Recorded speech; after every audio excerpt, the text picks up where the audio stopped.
Hello everybody and welcome to the Homestead's Facebook page and YouTube channel. Today I wanted to talk to you about testing your seed viability and also about saving seeds at the end of the year in the fall and the harvest season. So you can see the container in front of me has a bunch of plants jumbled all together and just popping out, and none of these plants are meant to survive and be planted in the garden. These are all test subjects, and unfortunately they're probably never going to see the sun and get to grow out in the garden. It's just too early. There's about 8 weeks, 7 or 8 weeks till our last frost date here in Zone 5 in Ontario, Central Ontario, and you know, these things would be gigantic by the time we got them out in the garden. I'd have to put them in individual pots and stuff, and it's just it's not worth the effort. But what I needed to see was whether the seeds I saved from last year were going to sprout this year. And so I was pretty surprised, actually, because this is the first year that I intensely saved seeds to try to save some money and get some plants used to our soil and producing better for us. In any case, I planted, I think it was 3, 6, 9, 12, 15. So there's 16 seeds that I placed in this tiny little container. It's about 3.5 inches by maybe 10 inches or so. But over here on the right, I planted in rows of 3. So over here on the right, I planted 2 corn. You can see this guy shooting up here. He's doing pretty well. And somehow there's another corn stalk coming up in the middle over here. I don't know if maybe I have children to blame for that, but I definitely did not plant that corn over there, and there's just no way that it would run that far underground and shoot up over there. I'm assuming, if I take a little peek, that the seed is probably right down there. Yeah, there it is right there. So how it made it over there is a little bit of a homestead mystery, but I'm sure I'll be able to get to the bottom of that after school today. Anyways, so there was 2 corns here. I planted 2 of everything, I should say. I planted 2 of everything. It wouldn't really be a good test group if I planted 1 of everything. If one didn't pop up, excuse me, then my only assumption would be that there's 0 viability, and I thought that was not a great way to go about it. So I tried to plant at least 2 of everything that I saved, and at least if 1 popped up and 1 didn't, I'd know that maybe half the seeds are good, or at least I could assume that there was going to be some good seed in there. And I'm just doing this so that I know what I have to buy and what I don't have to buy, and in the long run, the less seed I have to purchase, the better, and we'll be developing our own plants and increasing our immunity with our plants that are used to our soil. And you know, so these are all second generation plants grown in our soil. So as I was saying, there was 2 corn here, and 1 made it over there, so I had 100% germination on those 2. Doesn't mean they'll all pop up, but it's a good sign.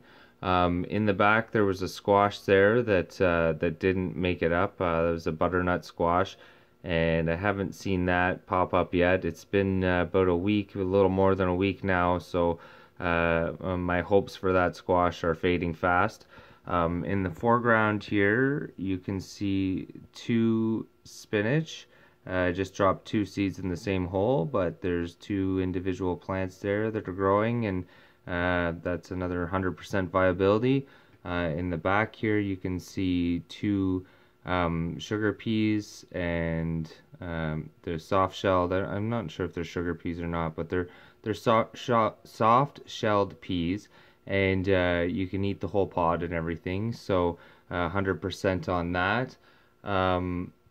Here is a squash, and that popped up. And behind I had a couple zucchinis, and so this here is one of the 2 zucchinis that popped up. The other one did not, so I'm not too worried. At least I know that some of the seed is good with the zucchini, and I saved a lot. So when I start planting them in the trays, even if only half of them pop up, I'll still have more than enough zucchini plants to go around in the garden. Um, this was a pumpkin and it popped up, but in the back there was another pumpkin that did not come up. So I know that I'm good with the pumpkins as well. And then I tested a couple beans. So Scarlet Runners, last year was the first year I planted Scarlet Runners, and I was very impressed. In a package, there was only maybe 10 or 12 seeds. The seeds are rather large, and you know, I felt kind of ripped off, to be honest, when I opened the seed package. I thought, excuse me, I thought, wow, this is really not a lot of seed. And they go right in the ground, and you know, the germination rate was not very good. It was maybe 50%. And I thought, wow, there's no way that I'm going to get much of a harvest off these. It's the first time I've tried planting them. They're a climbing bean, and you know, I was very surprised by them, and they quickly became our favorite bean last year. I've always grown tons of different types of bush beans, but these things really had a great taste. They grew gigantic. I mean, some of them were, you know, 15, 16 inches long and fresh and green and crunchy, and I could hardly keep the kids away from the vine to save some seeds. But then we had a good fall, and they had I don't know, they flowered all summer, and they pushed out another bunch of flowers early fall, and they actually all grew into the colder weather and set some very large beans, and I let those dry out on the stalk. And if you look over here, I brought these up just to show you visual purposes, but these are just from the last bit of the season, the ones that I decided to save, and some of the ones that were in the later summer drying on the vines. So that is a ton. I mean, the packages that I had, you know, these are quite large, and this is not where you want to keep them generally. You want to keep them in a cool and dry environment. But a package would only contain a few more than that, and you know, they just produced unbelievable amounts, lots and lots of beans. I mean, there was 20 and 30 beans per vine setting at a time. So these will be good for years. This amount here, not that I won't save any next year, but or this year, but that's a ton of beans. I'm gonna give some of those away to other people, and that's really great. So you can see here in the background, this one is one of the runners. It's grown much taller than the bush beans over here. And in behind over here, you can see these leaves are still formed together, and it's taller than the bush beans already, and it's shooting up. So I planted 2 of those, and those both grew as well. And then last but not least, I planted 3 bush beans. 2 seeds were, in my opinion, good seed. So these are the bush beans that I saved here, and these ones were selected as just visually by looking at them, what I thought would be most likely to survive. There's yellow, green, and purple bush beans all mixed together in here. I'm not too picky growing them, and that they have to be color coded and together. I'll just plant these throughout the garden, and whatever, you know, wherever they are, they all taste the same. So it doesn't really, you know, it's not of heightened concern or anything. But that is also a ton of beans. I had 3 4x8 boxes interplanted with beets, and I saved one of the boxes near the end of the summer. I stopped picking off them, and I allowed them to dry out, and pulled them inside and shelled them and saved them. I have some videos showing you how to do that stuff if you're interested.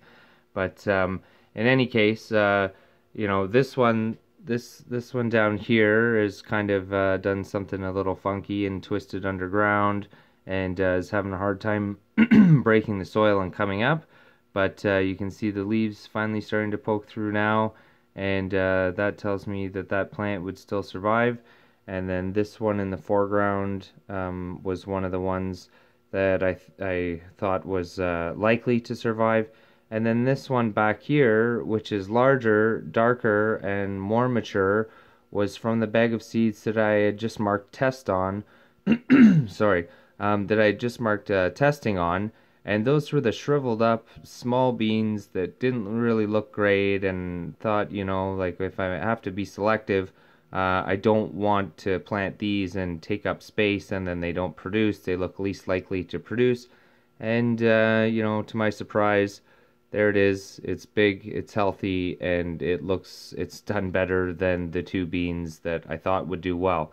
So in any case, I wanted to make this video. I know it's getting a little bit lengthy here, but I wanted to make this video to encourage people to think near the end of the season, when you're approaching the end of the season, that saving your own seed, it's really not that difficult, and kept in the right conditions, I've had a very good success rate. There's 1, 2, 3, 4, 5, 6, 7, 8, 9, 10, 11, 12, 13. 13 out of, what did we say, 16?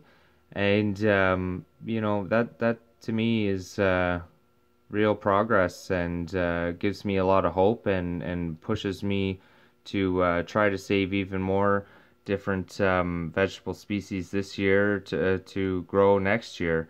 It's only going to benefit you. It's going to save you money, and it really was not labor intensive or time intensive. It's hard not to eat the vegetables that you grew in your garden, but to start to develop your own kind of soil strain is a great thing. In any case, that's it for today. I really appreciate everybody liking and subscribing to the channel, and liking the videos, and everybody that tunes in and watches what we're doing here. I love this stuff, and it's a lot of fun for me. It's very therapeutic, and I just really have a great time with all of it. And I really appreciate all your feedback and your tips and everything. It goes a long way, and makes me feel great. So hopefully these videos are giving you some usable advice, and expanding your knowledge a little bit.